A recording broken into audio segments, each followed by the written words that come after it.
TB is not a new disease, it is a very old disease. In olden days, there was no cure for TB. But with the advance of medicine, TB was curable. So in Western countries, TB was almost eliminated. But then with the advent of HIV pandemic, TB again became a problem.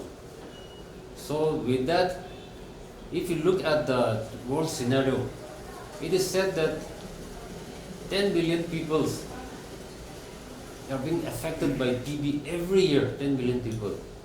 And in India alone, we contribute 2 million of TB per year.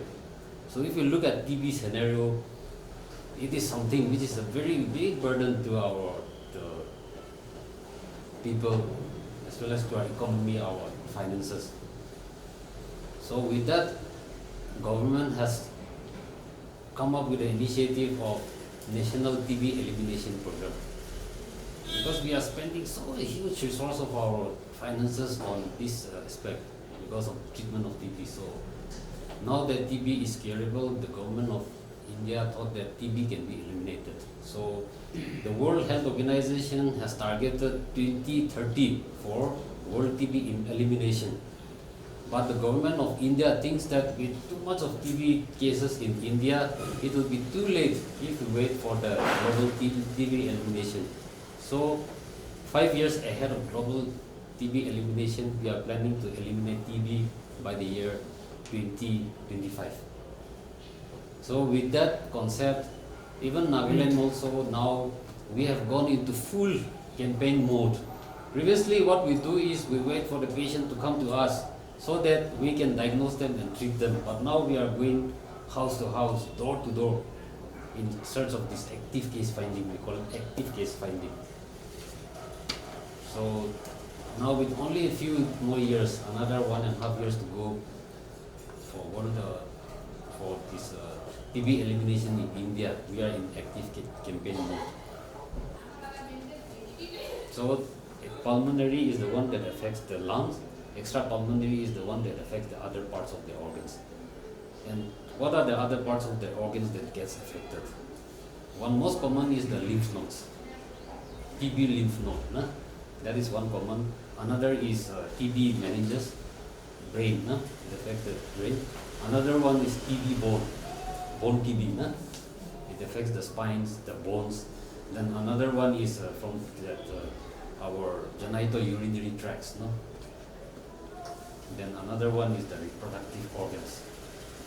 Then another one is the TB abdomen. No? So TB affects, in fact, it affects almost all parts of the body except the air lineage. So we have the pulmonary and the extrapulmonary. So how does this TB present? No? What are the symptoms? How do we know that a person has TB? So this also depends on the type of TB.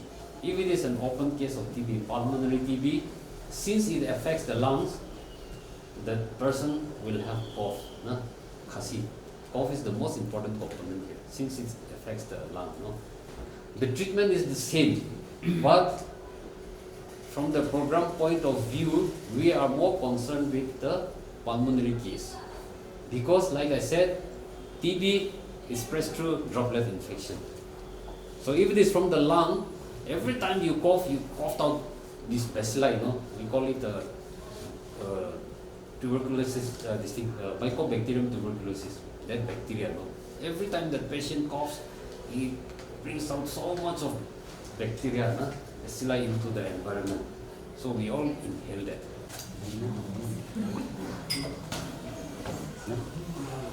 Our condition, and I welcome each and every one of you in this press conference on the topic tuberculosis and tuberculosis prevention treatment.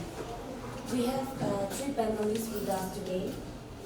I take this honor to introduce our panelists for today. First, we have Dr. Chikan Bhutan, District TB Officer, NHAK.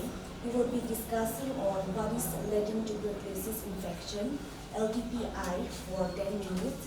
And second, we have Mr. Geto Angami, our foundation president. We will be discussing on what is tuberculosis, preventive therapy or DPT and its various options. Our third panelist, Mr. Langmu, President NMDP class. He will be speaking on the importance of TB prevention among DLHIV through DPT. And after all the three panelists are done. So, who can be the donor? Any individual, any injured, anybody. So, the main objective, which I want to mention, the main objective of this Mitra for nutritional support. The main objective is not only for nutritional support, but the main objective is community involvement. Community involvement, so that is to reduce the discrimination. Because once we get a donor, what we do is we register them, we search the patient. After that, we link the patient to the donor.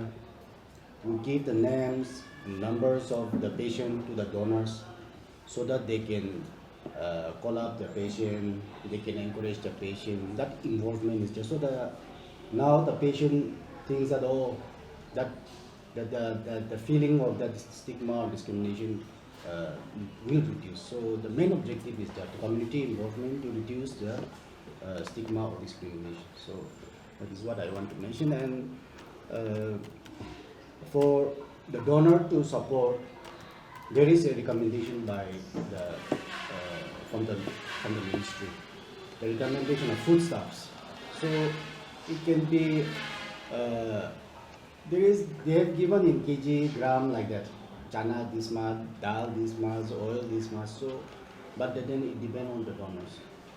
So now what we receive from some donors is that a packet of dal, kg of chana, set of eggs, oil, and sort of. And then one donor which she is supporting 10 person, 10 patients.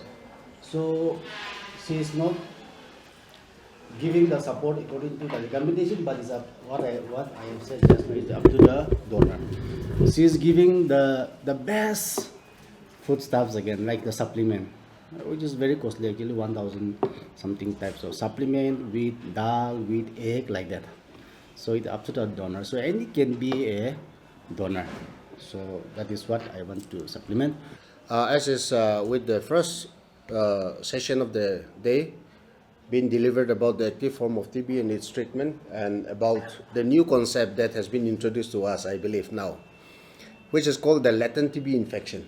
So the argument here is, instead of, or rather, waiting for people to get sick and then get treatment, admitted in the hospital, undergoing the chest X-ray or the ECG or all those other complications. Though it's curable, why not avoid all those in the first place by treating it before it starts to make the person sick? So prevention is always better than cure, is the logic that this TPT is trying to emphasize upon.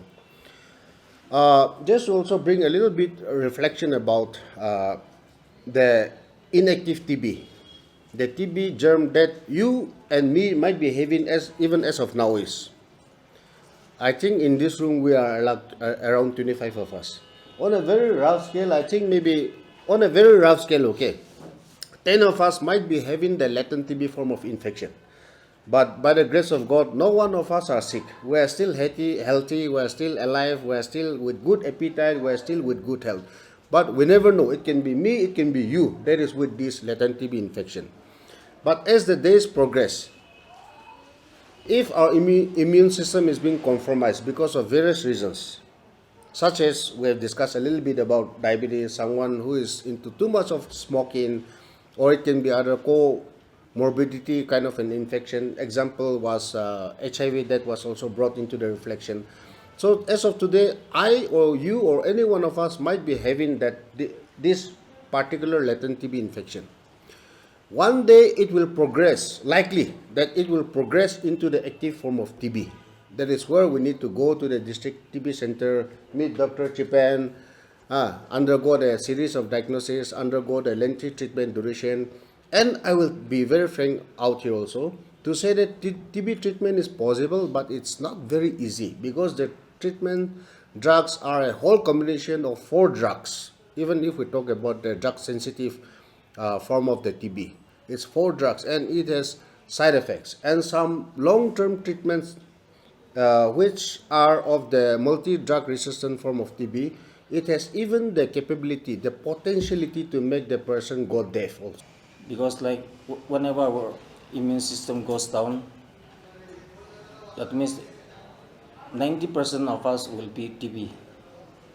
So like in order not to have this thing TB, we were put into this IPT.